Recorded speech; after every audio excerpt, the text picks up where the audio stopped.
Shalom, keluarga Yakum yang dikasihi Tuhan. Selamat bersua dengan saya Pendeta Purnomo dari GKJ Karanganyar dalam Fellowship Yakum. Kekasih Tuhan, mari sebelum kita menerima sabda Tuhan, kita berdoa terlebih dahulu. Kita berdoa. Ya Bapa di dalam Tuhan Yesus Kristus, kami mohon kasih dan kemurahan-Mu. Bersabdalah atas kami, sehingga kami menerima suluh bagi hidup kami, terkhusus dalam karya pelayanan kami di tengah-tengah keluarga besar Yakum. Demi nama Kristus kami berdoa. Amin. Keluarga Yakum yang dikasihi Tuhan, kita akan menerima sabda Tuhan yang kita baca dari Injil Matius pasal 25 ayat yang ke-34 sampai dengan 40, disambung dengan ayat 44 sampai dengan 46. Demikian. Dan raja itu akan berkata kepada mereka yang di sebelah kanannya, "Mari, hai kamu yang diberkati oleh Bapakku. Terimalah kerajaan yang telah disediakan bagimu sejak dunia dijadikan. Sebab ketika aku lapar, kamu memberi aku makan. Ketika aku haus, kami memberi aku minum. Ketika aku seorang asing, kamu memberi aku tumpangan. Ketika aku telanjang, kamu memberi aku pakaian. Ketika aku sakit, kamu melawat aku. Ketika aku di dalam penjara, kamu mengunjungi aku." Maka orang-orang benar itu akan menjawab dia, katanya, "Tuhan, bila manakah kami melihat engkau lapar dan kami memberi engkau makan, atau haus dan kami memberi engkau minum? Bila manakah kami melihat engkau sebagai orang asing dan kami memberi engkau tumpangan, atau telanjang dan kami memberi engkau pakaian? Bila manakah kami melihat engkau sakit atau dalam penjara dan kami mengunjungi engkau?" Dan raja itu akan menjawab mereka, "Aku berkata kepadamu, sesungguhnya segala sesuatu yang kamu lakukan untuk salah seorang saudaraku yang paling hina ini, kamu telah melakukannya untuk aku." Ayat 44. Lalu mereka pun menjawab dia, katanya, "Tuhan, bila manakah kami melihat engkau lapar atau haus, atau sebagai orang asing, atau telanjang, atau sakit, atau dalam penjara, dan kami tidak melayani engkau?" Maka ia akan menjawab mereka, "Aku berkata kepadamu, sesungguhnya segala sesuatu yang tidak kamu lakukan untuk salah seorang dari yang paling hina ini, kamu tidak melakukannya juga untuk aku." Dan mereka ini akan masuk ke tempat siksaan yang kekal, tetapi orang benar ke dalam hidup yang kekal. Demikian pembacaan sabda Tuhan. Berbahagia mereka yang mendengar dengan setia, percaya dan melakukannya dalam hidupnya setiap hari. Amin. Keluarga Yakum yang dikasihi Tuhan, tidak responsif dan melakukan diskriminasi terhadap pasien adalah contoh stigma negatif yang sering dilekatkan oleh masyarakat Indonesia kepada tenaga medis di rumah sakit. Tidak responsif karena ada sebagian anggota masyarakat yang merasa dirinya atau keluarganya yang sakit tidak mendapat pelayanan medis yang diharapkan ketika datang ke rumah sakit. Diskriminatif karena sebagian masyarakat merasa ada perlakuan yang berbeda antara pasien yang satu dengan pasien yang lain. Keluarga Yakum yang dikasihi Tuhan, kita tentu dapat memperdebatkan kebenaran stigma negatif seperti ini. Tetapi perenungan kita kali ini bertema spiritualitas menolong. Jadi, daripada memperdebatkan kebenaran stigma negatif ini, lebih baik kita mendekati sisi dorongan batin kita untuk menolong. Mengapa kita menolong orang lain? Mengapa kita harus melakukan itu, menolong orang lain? Bacaan kita kali ini adalah pengajaran Tuhan Yesus mengenai kerajaan surga. Bahwa pada akhir zaman anak manusia akan memisahkan antara domba dengan kambing, seperti seorang gembala. Domba akan ditempatkan di sebelah kanannya, sedangkan kambing akan ditempatkan di sebelah kirinya.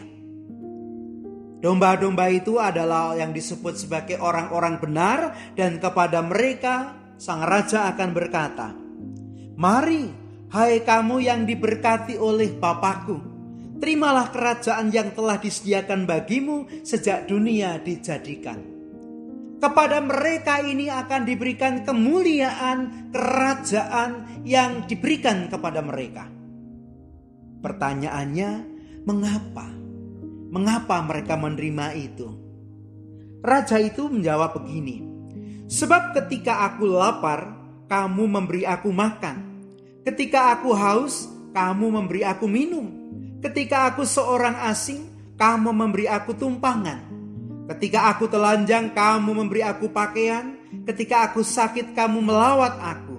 Ketika aku di dalam penjara, kamu mengunjungi aku." Keluarga Yakub yang dikasihi Tuhan, orang-orang itu menjadi heran. Lalu mereka bertanya, "Kapan kami melakukannya untuk raja semuanya itu?" Dan raja itu akan menjawab, "Aku berkata kepadamu, sesungguhnya segala sesuatu yang kamu lakukan untuk salah seorang dari saudaraku yang paling hina ini, kamu telah melakukannya untuk aku."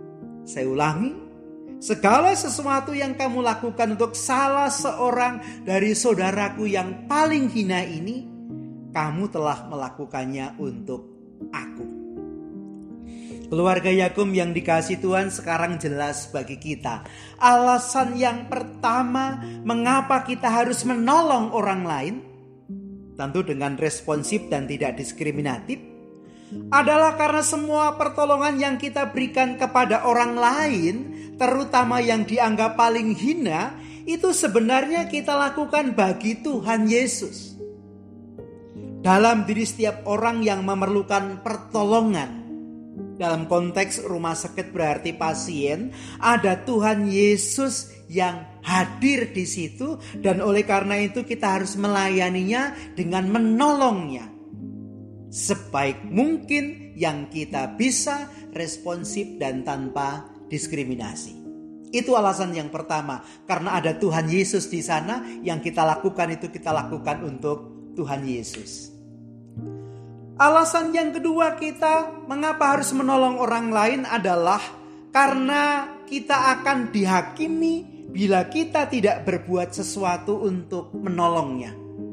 Kita akan dihakimi untuk sesuatu yang tidak kita kerjakan, yang tidak kita lakukan, sementara sebenarnya kita bisa mengusahakannya. Ayat yang ke-45 mengatakan, "Maka ia akan berkata kepada mereka, Aku berkata kepadamu, sesungguhnya segala sesuatu yang tidak kamu lakukan untuk salah seorang dari yang paling hina ini, kamu tidak melakukannya juga untuk aku." Kalau kita tidak melakukan kepada orang lain, kita tidak melakukannya juga kepada Tuhan Yesus. Kalau kita tidak menolong orang lain, kita tidak melayani Tuhan Yesus. Jadi, jika kita membiarkan orang lain berkesusahan dan kita sama sekali tidak berusaha menolong semampu kita, itu artinya kita membiarkan Tuhan Yesus lapar, haus, sebagai orang asing, telanjang, sakit, atau dalam penjara, dan kita tidak melayaninya. Dan karena sifat apatis ini, Tuhan akan menjatuhkan hukuman. Ayat yang ke-46, "Dan mereka ini akan masuk ke tempat siksaan yang kekal, tetapi orang benar ke dalam hidup yang kekal." Keluarga Yakub yang dikasihi Tuhan, jadi kalau kita bicara spiritualitas menolong, kita harus menolong orang lain karena dua alasan. Alasan yang pertama, karena apa yang kita lakukan kepada yang paling hina pada orang lain, sesungguhnya kita lakukan kepada Tuhan Yesus, sebab Tuhan Yesus hadir melalui dirinya. Yang ketiga, sikap apatis kita, tidak peduli, tidak melakukan sesuatu, akan membuat kita dihakimi dan kita menerima hukuman. Oleh karena itu, semampu kita, sebisa kita, kita harus berbuat untuk menolong mereka.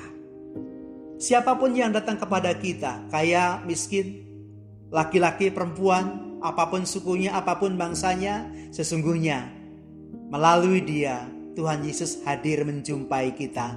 Oleh karena itu kita harus menolongnya. Menolong dengan responsif, menolong dengan tanpa diskriminasi. Menolong karena kalau kita tidak melakukannya, maka kita akan dihakimi karena kita tidak berbuat sesuatu. Mari menolong sesama oleh karena Tuhan hadir di tengah-tengah orang yang kita tolong itu. Mari menolong sesama karena dengannya kita melayani Tuhan. Tuhan memberkati. Amin. Mari kita bersama-sama tunduk dalam doa.